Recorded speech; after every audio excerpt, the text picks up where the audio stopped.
Warning, incoming game over. Warning, incoming game over. Well, that sucked. Welcome back to Game Over Ottawa, everyone. Maude here once again after a couple of weeks off from the show, as I was quite sick for a while. So hopefully I'm not ending up coughing and anything like that tonight. But we have got another Sens loss to the Buffalo Sabres to discuss tonight, as they are now 0 for 3, and my camera decided to just turn itself off and back on again. So hopefully it recovers. There we go. 3 losses this season to the Buffalo Sabres for the Ottawa Senators, all in regulation. Not even the return of Dylan Cozens to his former team could bring the Sens to a victory, and that's with Josh Norris not even in the lineup for the Buffalo Sabres either. So frustrating result tonight as the Sabres take it 3-2. I wouldn't say it was a horrible game from the Sens, but we're just at the point in the season where you need much better than like just an okay performance, especially against teams that are way below you in the standings like this. And there's been a lot of talk about the Sens having a pretty soft schedule down the stretch, a lot of home games and a lot of games against teams that are below them in the standings. However, you have to actually perform against those teams that are below you in the standings, and they weren't able to get the result tonight. So going to be analyzing the loss. I think I might as well just throw it into my thoughts from the first period. It was a really fast start for the Sens. It was good vibes right away as they get an early power play goal from Brady Tkachuk. He keeps scoring despite being despite having to play through a lingering injury. So it's great stuff that the captain keeps producing regardless of his level of overall play. Although tonight I thought he was actually much better than he was in his previous game, or his previous couple of games there, because he had a nice goal streak when he came back from the Four Nations tournament, but then went cold for a little bit. But I thought Brady Tkachuk was really good tonight. And the other thing on that goal being that Dylan Cozens picks up an assist in his return to Buffalo. I might have misheard, but I thought that I heard a little bit of boos when he made that pass, because I believe it was his first touch of the puck tonight. I could be wrong, because when they did play a video tribute for Cozens, he did get a round of applause from the fans. So maybe I'm wrong about that, but we know that there's a little bit of hard feelings from some Sabres fans online anyway about Dylan Cozens. So it was nice to see him produce immediately, just like 2 minutes into his first game back in Buffalo, gets an assist on the power play. Unfortunately, doesn't get a win, but we'll get into that. We'll get into why this game was not a win despite starting off so well. And shout out to Drake Batherson as well. The goal was really all him with that little touch pass. I think it was like through his legs even, or like kind of behind his back. That was just a set play worked to perfection. So beautiful stuff. And the Sens power play ended up being 2 for 4 tonight, which pretty damn good. I often come on here and complain about the Sens power play, but luckily I don't have to do that tonight. I just have to complain about everything else that happened tonight. After that, the fourth line had some pretty solid offensive zone pressure, but that's probably the only compliment that I'm going to give the fourth line all night. And even then, the shift ended with Matthew Highmore turning it over to give the Sabres a 3-on-2. I think most Sens fans have seen enough of Matthew Highmore at this point. I don't dislike him. I think he's a solid like 13th or 14th forward, and he's just had to play way more than you would expect him to, just because of all the forward injuries that the Sens have had throughout the last few weeks. But of course, we really want Nick Cozens back in the lineup soon. Early in the year, I didn't think I would be saying that. It's like, oh my god, we really need Nick Cozens back. But throughout like December to January before he got injured, he was a really solid contributor to the bottom six there. And just with more NHL experience than Matthew Highmore, I think it would be nice to see a bit of a different look on the fourth line sometime soon here. Who knows whether or not Nick Cozens will be back anytime soon. So maybe if they do want to mix it up, maybe we'll get a return of Zach McEwen or something like that. There was a call up for Stephen Halliday yesterday just to practice with the team because I think they didn't know whether or not Brady Tkachuk was going to play, so maybe Halliday gets called up for a chance. I think that's twice now that he's been called up but didn't get to play. So maybe that's something to look forward to if the coaching staff and management thinks the same way about the fourth line as I do, which they might not. They might still just be happy with the way the fourth line is performed. If I remember correctly, if I can find a natural stat trick here quickly. Yeah, the fourth line of Amadio, Highmore, and Gaudette was statistically the worst Sens line tonight with below 40% for all of them except Gaudette with a 43% Corsi. So it was pretty much just any time that they were out there, they were getting hemmed in, except for this one time in the first period that I'm giving them credit for. But it was all downhill from there. And you got to wonder if the fourth line might be a little bit of a question mark. I think that Michael Amadio getting bumped down to the fourth line is a little harsh, really, because he's been very good on the third line and scoring some goals lately. So you would think that having him on the fourth line would help it. But it just seems like Gaudette and Highmore are not really continuing their early season momentum. Obviously Gaudette at the beginning of the season, we all know about that. And when Highmore was called up about halfway through the year, I think he started off really well, and he did earn his place in the lineup, but it's starting to slip a bit now. So I feel like they should be trying something a little different on the fourth line pretty soon here. Then the Sabres had a goal called back for offside. JJ Peterka was just a step ahead on the zone entry, and we were pretty lucky on that one because Fabian Zetterlund got beat by Peterka right before the blue line, but I guess the reason that he was able to beat Zetterlund was that he was a couple steps ahead and was ahead of the puck. So a little bit lucky there, although when I was watching the replay, I was kind of wondering why Zetterlund just sort of let him go. It was like they were right next to each other, and then Peterka picks up speed and Zetterlund doesn't. That seemed like a little bit of a questionable defensive IQ moment there from Zetterlund, but he gets bailed out by the offside call. But Zetterlund did have a really good game offensively, despite not recording any points. I believe he had 5 or 6 shots tonight, and just after that no goal by the Sabres, Chabot set him up for a really good chance off the rush, which of course Reimer saved, and then on that same shift, Zetterlund got 2 more shots for 3 total in a span of like 20 seconds. Really frustrating that he didn't score there, but it was off the cycle. Those last 2 shots generated off the cycle with Brady Tkachuk and Tim Stützle. So Zetterlund seems to be fitting in pretty well. I thought that was by far the Sens' best line at 5v5 tonight. With it being the first line, it should be. Like, any line that has Tkachuk or Stützle on it should be the Sens' best line pretty much any game. But when you're trying a new player with them, like Fabian Zetterlund, you could allow for some growing pains, but I actually thought he fit in really well. Obviously, Zetterlund did play some minutes on that line against New Jersey and against Colorado as well when it was that blowout loss, which, to be honest, I stopped watching that game. So this was the first time that I was really watching the full game with Zetterlund on the top line, and I think if they just stick with it, he's going to be able to find the back of the net. He seems to be pretty good at getting open for chances.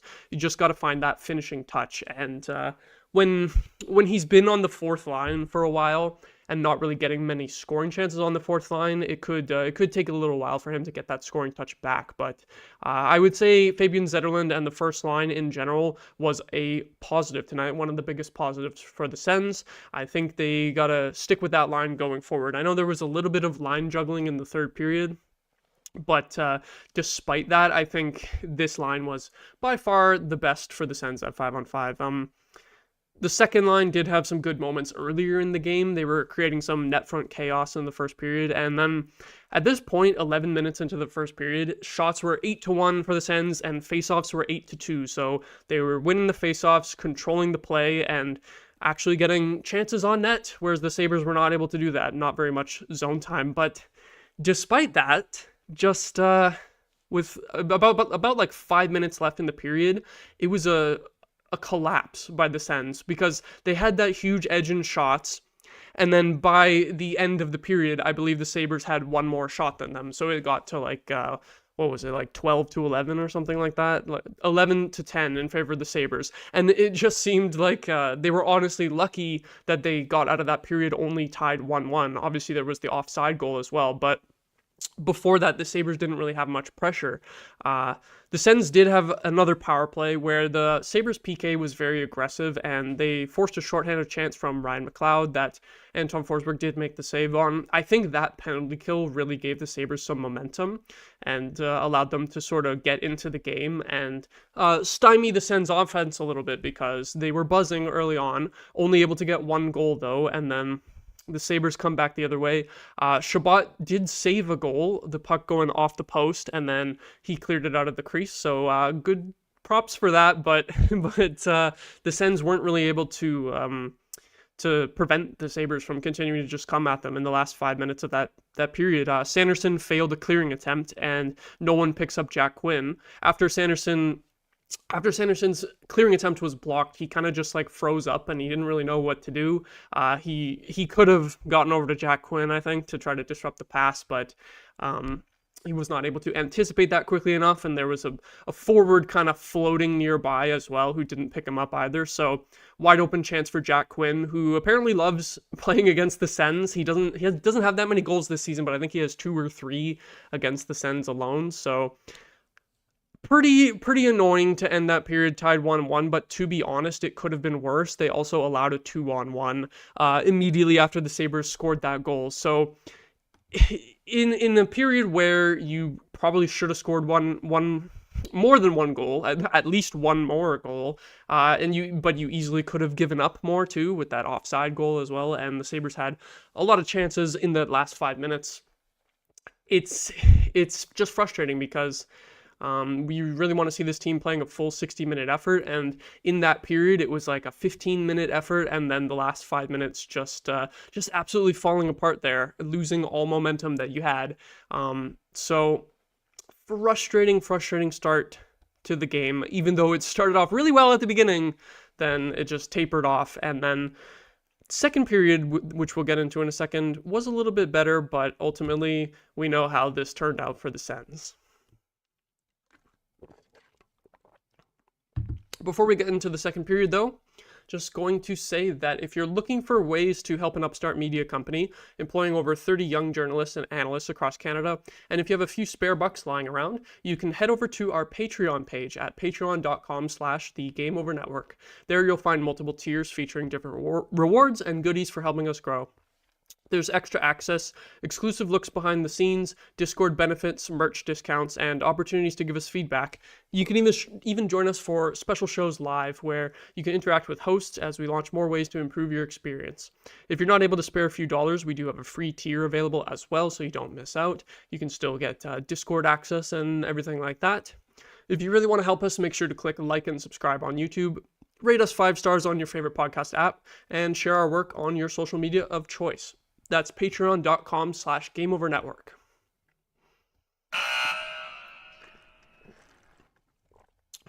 So, the second period,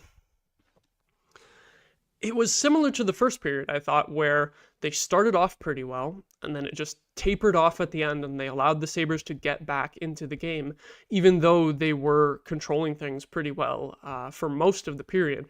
Another really good chance for Fabian Zetterlund early on in the period. Tkachuk with a no-look pass from behind the net right to him, and he was robbed again by James Reimer. Sens fans, a lot of bad memories relating to James Reimer. He was pretty solid tonight, put in a vintage performance. That reminds us all of when he was a Toronto Maple Leaf, always beating the Senators. I think they said his record against the Sens in his career, I think it was like 17-6-4 or something like that. So it's crazy that you can have James Reimer on a bottom-feeding team and he will still own the Ottawa Senators. That's incredibly frustrating. Sens took a penalty, got a shorthand 2-on-1 with Pinto and Gregg, but they're not able to manage a shot on goal, which is extremely frustrating. And then Zub made a great pass block in the slot, going down with his stick to break up a Sabres chance, where it was the penalty kill was sort of out of position, but luckily Zub was in the perfect spot. So that penalty kill went pretty well overall, even though they missed their shorthanded chances. I think Pinto had another shot attempt as well that went wide. And the Sabres power play got booed on that shift. So normally when the other team is getting booed by their home ice fans, that's a good sign for you as the road team. But we know how this game turned out. So it's kind of funny too, because the last time these two teams played in Ottawa, the Sens got booed pretty heavily. It was a 4-0 loss. They were getting booed in the middle of the game on power plays just like this, and booed off the ice at the end of the game. So it's funny. Even though the Sabres are 3-0 against us this season, their fans are still frustrated enough that within this game that they won, just a bad power play results in a lot of frustration. So it's just funny how that works. I'm pissed off that the home team got booed in the middle of the game and then they still won. Like fuck off. The fans were pissed, but then they got to go home happy. So, I mean, hey, credit to the Sabres. They responded after getting booed by their fans there. Hamonic did a good job at this moment anyway. I don't think he did a good job throughout the game. He did a good job to draw a penalty. It was a bit of a late hit on JJ Peterka, and then Peterka was mouthing off to the ref afterwards. So a little bit lucky that the Sens did get the power play there, but I mean, good on Hamonic for showing his physicality. That's about all that we can say nice about Travis Hamonic, because we'll get into that a little bit later. The Sens did get the 2-1 lead, though, on that power play. Really, Greg made a great power move into the slot, kind of from the side of the net, getting the pass down low from Claude Giroux. And the puck squirts free to David Perron, who has been on absolute fire lately. The Sens obviously made big trade deadline acquisitions. He feels like he kind of is one as well, just because he was barely playing for the first 50 games of the season. Obviously, he came back a little bit before the trade deadline, but he's produced really nicely on that second line, and it was kind of a question mark whether or not he would be able to be a top 6 forward on this team, but it's working out really well for David Perron. I've liked his game lately. He's just an absolute hound on the puck, on the forecheck, and he's had a bit of a finishing touch lately, so shout out to him. But unfortunately, that's where all the good things end tonight for the Sens. Tim Stützle did have a really nice moment where he kind of walked through the whole Sabres team and had a little give and go. I don't remember who it was with, but the puck came back across to him and he got hooked, so wasn't able to get a shot away. That was another power play after that, which the Sens did absolutely nothing on. I can't be... Jeez, my camera keeps disconnecting and coming back again. I don't know. I think it's okay right now, but it's freaking me out a little bit. Technical difficulties. Yeah, kind of a... I don't want to... to criticize the power play too much tonight, because again, you get two I think it was like 2 for 4, 2 power play goals. It was really the 5-on-5 offense that was the issue tonight, but nothing happened on that one. And then the cringiest moment of the night happens when Jacob Bernard-Docker scores. I feel like that's a shot that Anton Forsberg really should have had. It was just kind of a floater from the point that drifts off the post and in. Credit to him. Congratulations to Jacob Bernard-Docker. I hope he gets a lot more playing time on the Buffalo Sabres. But very frustrating to see that goal go in specifically for him. You just knew that something stupid like that would happen. They don't even have Josh Norris in the lineup tonight, and yet we still get scored on by a former Senator who could barely even make the lineup this season. However, I do kind of wish that we still had him instead of Travis Hamonic, but due to circumstances, you knew that Travis Hamonic wasn't going to be moved anywhere. So JBD was just unfortunately the odd man out. Good for him. I hope he has success in Buffalo. Maybe we can, if not, maybe we can bring him back as a depth piece sometime. But it just wasn't meant to be with the Sens this year. So good for him getting a goal for the Sabres. I'm gonna check what was his ice time tonight. They're still.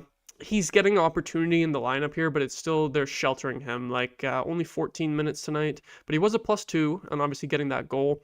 So I'm kind of surprised he's behind Connor Clifton in the depth chart, but I suppose you're easing Bernard-Docker into the lineup with a new team that he's not used to playing with yet. So Good for him, but that's really freaking annoying for the Sens. At this point, though, 2-2. The game was still totally there for the taking, but unfortunately, the end of the second period, the last like 8 to 5 minutes there, like just the whole team was getting caved in, except for the first line. I feel like there was a stretch of 4 shifts, which started with the fourth line. They were totally hemmed in their zone for like a minute, and then the first line came on. They were actually able to get it out of the zone, and I don't know if they created a chance or anything, but they weren't entirely just playing in their own zone. And then the third line came out. I think it was at that point, really, Greg got injured by a point shot. Luckily, he's not injured. I thought that was going to be a lot worse. He was able to return after a few minutes. But then the second line comes on, and they totally get hemmed in their own zone too. So just like kind of 50-50 flip-flopping between whether the Sens can actually get out of their zone or if they're just going to be like running around with like chickens with their heads cut off. So just a frustrating finish to the period again when they mostly played well for the period. I think that at one point the shots were 9-3 and they ended up being 9-7 and Buffalo gets that game-tying goal for the second period. So again, just the full 60-minute effort is the problem, because for both the first and second period, I would say like 75% of the period was good until that last 5 minutes there. So like, and I mean, I guess Bernard Docker did score before the 5-minute mark. Just had to fact check myself there, but it was really it just kind of against the run of play. And then after that, the Sabres had the momentum for the rest of the period, I thought. So frustrating, but again, not totally the end of the world, because you should be able to win a game like this if you want to be a playoff team. We didn't, though. The Sens, they did not manage to pull it off. So gonna get into the third period as well here, just to I feel like I always have less to say about the third period in a losing effort, because all you get is frustration, really, unless there's like a lot of goals in the third period. And the only goal in the third period went to the Buffalo Sabres. It was really early on in the period, so the Sabres took that momentum that they got at the end of the second period and carried it over quickly into the third period. Fabian Zetterlund, another poor defensive moment from him, I thought. Even though he was really good offensively tonight, he lost a battle to Zach Benson behind the net, which is a little bit of a bad look because Zach Benson is really small. I know Zetterlund isn't really tall, but he is very strong and stocky, sort of a short and stocky build. So you'd like to see him win that puck battle. He didn't. But even worse was Travis Hamonic in front of the net, deciding to stop covering Tage Thompson and instead decide to flop down to try to cover the pass, which obviously did not work. And it gets to Tage Thompson, who's just then wide open to shoot it into the net. For a physical defenseman like Travis Hamonic, I don't know why he would try to play the pass instead of just tying the guy up in front, especially a guy like Tage Thompson, who's like 6'6". You would want your most physical defenseman in Travis Hamonic to tie him up in front of the net, give him some cross checks, try to tie up his stick. But Hamonic decided that was not the move. That was not the way to go. He wanted to play the puck. He wanted to block the pass, and he could not. While I'm on the topic of Travis Hamonic, I should mention that Travis Green decided to play Hamonic and Clevin with more ice time, both of them, than Artem Zub tonight. And I believe it was at 5-on-5, they both had more ice time than Sanderson and Zub as well, like as a pairing. So Sanderson obviously getting that power play ice time, but you end up with Clevin and Hamonic both -2 with over 16 minutes played on the night. That's just stupid. That shouldn't be happening at any point. I don't care if you think that Sanderson and Zub weren't having a good game. They didn't have their best game, but they're way better players than Clevin and Hamonic, and you should be able to trust them to turn things around if they're not having a great game. I know Sanderson and Zub did finish with pretty poor Corsi metrics in this game, but obviously Hamonic and Clevins were not that much better either. They were about even, whereas Sanderson and Zub were about like 36%. So that is bad.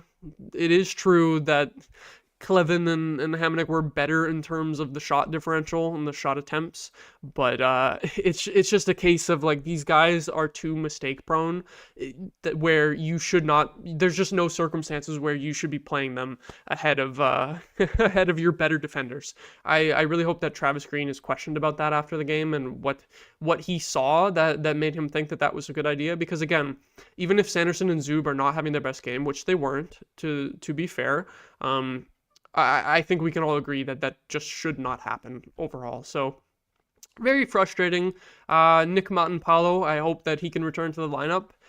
But we know that this coach loves to play Travis Hamonic in every single game possible where Hamonic is healthy. So I'm not really expecting it. I'm expecting to see the Clevin and Hamonic pairing right back at it again on Thursday. Which is bad and a stupid idea.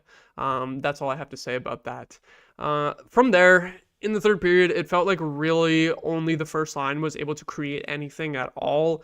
But the Sabres were battling really hard. So even when they were getting zone time off with the cycle and kind of hemming the Sabres in a bit, they weren't really getting clean looks. They weren't getting clean shots on net. So the Sabres fought really hard to shut things down in the third period there, at least when the first line was on the ice, because I thought that they were doing a good job of pushing the play towards the Sabres end, but the rest of the Sens lines really weren't. The third line struggled. The second line was good earlier in the game, but struggled later on. Dylan Cozens did have a nice back check in the third period to break up a 2-on-1, so credit to him for that. Then later on, I said that I was done talking about Clevin and Hamonic, but I just remembered there was a play where Clevin was down low and he tried to pass the puck back to the point where he should have been.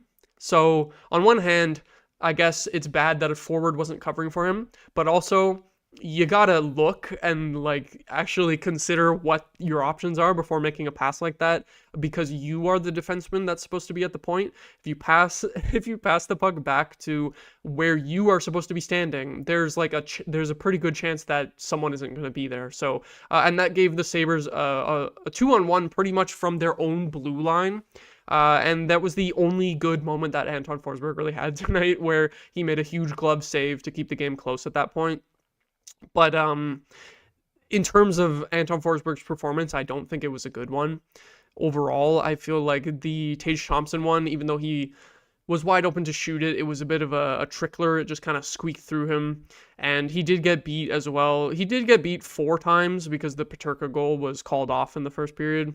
So I'm glad that they gave Linus Ullmark a rest, but you would have liked a bit of a better performance from your backup goalie tonight, especially against the weakest team in the Eastern Conference.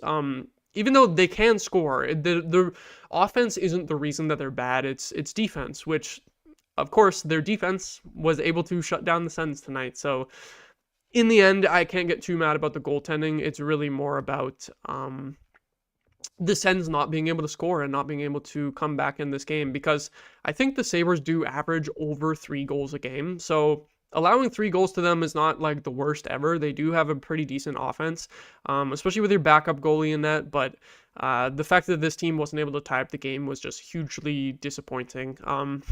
The only other really good chance in the third period was again created by the first line. I think it was Stützle had a blocker side shot that was saved, and then Brady Tkachuk was banging around in the crease, knocked it loose, but Zetterlund wasn't able to find the rebound. Reimer did a really good job of tracking pucks on any of those scramble chances in the crease. So it was just it was tough for the Sens to generate anything, which is frustrating to see against a team that struggles so mightily defensively in the Buffalo Sabres. They did have a pretty good sequence with the goalie pulled. I think it was for about 2.5 minutes where they had ozone possession for most of that time. Not really any great scoring chances, though. I think Batherson had the most threatening shot from like the high slot in between the face-off dots. But other than that, it was just shots from really far out that were getting blocked or going wide. So it was good pressure, but they just weren't able to penetrate the Sabres defense and get an actual like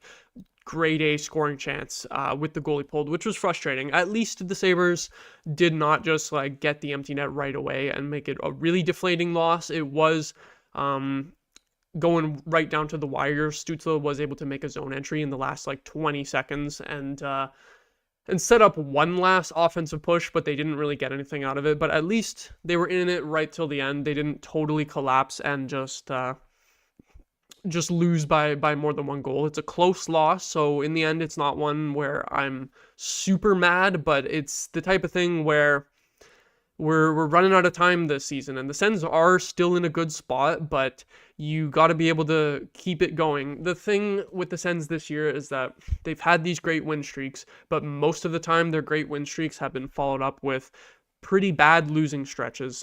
So since their most recent 6-game win streak, they are on a 1-3-0 stretch now in the last 4 games. So they're really going to have to start picking up points again soon, because you don't want to just immediately undo all of the good things that, all of the good like traction that you made in the standings with a bad losing run. So frustrating game. I don't know. I wish that Josh Norris played so I could talk more about the trade and comparing Josh Norris and Dylan Cozens. But since Norris wasn't even playing, I think the only thing I'll say on that is that the fact that he wasn't even playing is a huge reason of why the Sens made this trade, because it's just you can't rely on this guy to be healthy.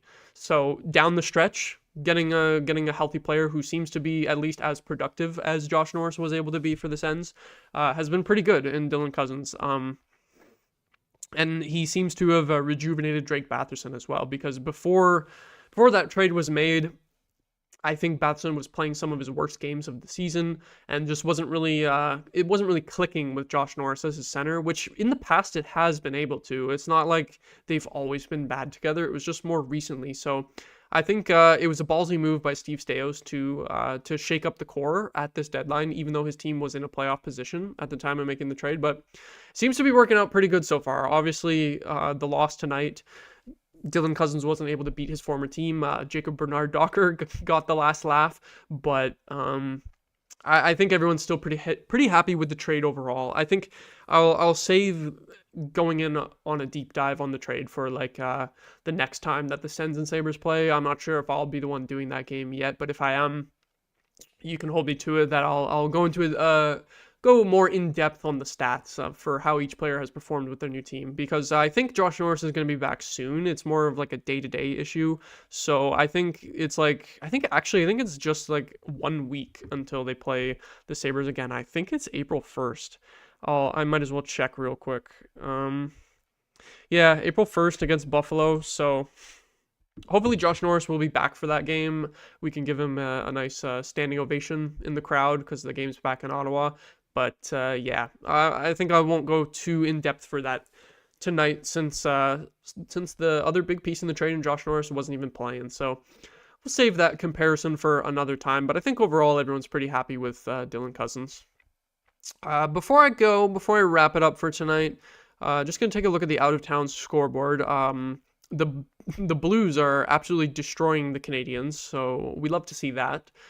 They won't get any closer to the Sens, although to be honest, I don't think I'll be too annoyed if the Sens do finish below the Habs, if they both make the playoffs, just because I think the Sens would match pretty well against Washington, but they would need to finish in that second wildcard spot for that to be the matchup.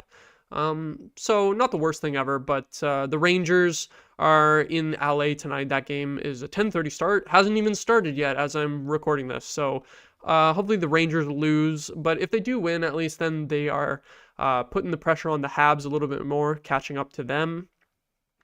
Other teams in action, the Red Wings, they're pretty far back at this point, but they are the Sens' next opponent, and if the Sens can't beat another team that's below them in the standings again, who knows? Maybe Detroit will suddenly have a bit of life and have a bit of hope of stealing that last wildcard spot. They're in action against the Avalanche right now, down 3-1 halfway through the game. So we'll see how that goes. Hopefully they lose.